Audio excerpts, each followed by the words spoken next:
Mu mawulire g'ebunaayira agasinze okukola emitwe omwaka guno mwemubadde olutalo lw'e Syria olwali lulowoozebwa nti lwali lwakulinnyibwa ku nfeeta omwaka guno ekitasobose.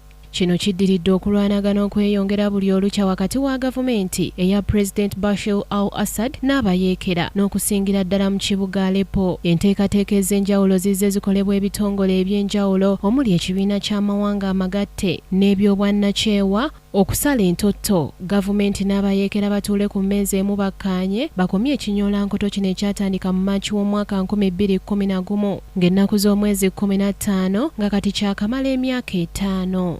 Abantu abasoba mu mitwalo 47 be baakafa bukyanga olutalo luno olutandika ng'abantu 876 be bafudde omwaka guno omuli abaana abasirikale n'abakadde abateeyamba.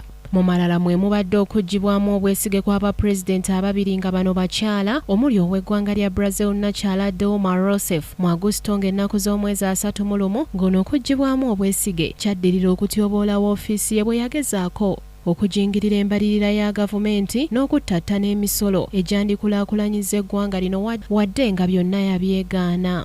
Dilma Rouseff yagibwa kuba pulezidenti ng'amazeeko emyaka 5 ng'era ye yali pulezidenti ow'omulundi ogwa36 mu ggwanga lya Brazil nga bannansi bazze nga beekalakaasa olw'okumukoowa era nga Michael Tama eyali omumyuka we ye yamuddira mu bigere okusinziira ku ssemateeka wa Brazil. Omulala ye Guen eyabadde pulezidenti wa South Korea eyaggiddwako jjo ly'abalamu omwezi oguwedde ng'ennaku z'omwezi 28. Ensonga eyamuggisizaamu obwesige yabadde yeekuusa ku ngeri gavumenti ye yabadde efumbekeddemu enguzi. Mu malala mwemubadde kampeyini za Donald Trump ne Hillary Clinton ezaakaasa mmeeme ssaako n'okukubaganya ebirowoozo ziyite debate 3 ezeesungibwa ensi yonna ng'abantu baali baagala nnyo okulaba engeri gye baddamu ebibuuzo naddala kali bigambo Donald Trump. Emivuyo gy'abano nagyo gyakola nnyo amawulire naddala egy'abawala abaavaayo ne balumiriza Donald Trump okubatigaatiga nga tebeeyagalidde. Trump kye yategeeza nti kaali kazannyo kapange akaapangibwa oludda lwa DP. Ne ku Hillary Clinton tebyamubeerera byangu anti ekitongole ekikese ekya FBI kyavaayo ne kimunoonyerezaako olw'okukozesa obubi woofiisi ye bwe yali akyali minisita w'ensonga z'ebweru mu lukiiko lw'eggwanga olukulu anti yaliko obubaka obwa email obwasoba 60,000 bwe yaweereza nga buno bwalimu ebyama bya gavumenti ekyali kiteeka eggwanga mu katyabaga. Ensonga eno eteeberezebwa okuba nti ye yalemesa Hillary